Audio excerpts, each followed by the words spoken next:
起床，起床！舰长、各位长官、各位弟兄姐妹早安！今天中华民国109年8月8号，星期六。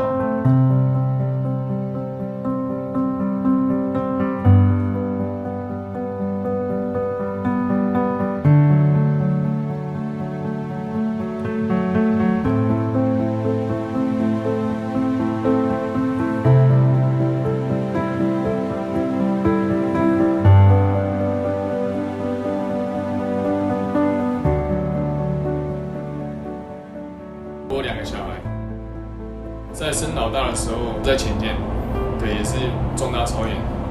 重大操演那时候船刚靠完苏澳，队部就紧急打电话到船上来，说那个你的老婆现在她已经破水，然后在医院。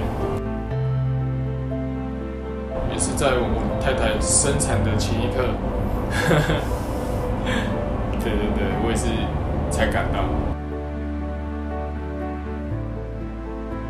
老大3岁的时候，刚好遇到船上在修船，那当时因为工作班人力不足，所以我就没有排休假，就放弃休假。曾经有1个多月都没有看到小孩，对，因为刚好时间错过。回去的时候他们会有点陌生的感觉。对，那感觉是还蛮心酸。有一段时间就是我也是出国接见，那我2儿子出生的时候出国的时候，整整1年没有看到他。然后看到他的时候，他是对我有点陌生，就躲在妈妈的后面，然后不敢就是靠近我。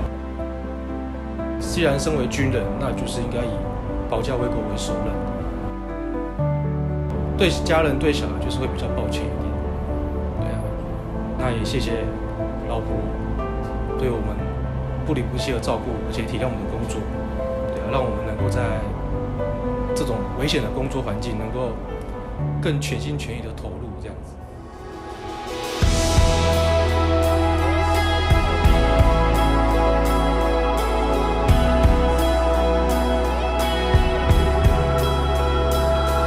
说爸爸不是常有时间回家陪你们，但是无论爸爸在哪里，我的心，我的人永远守护着你们。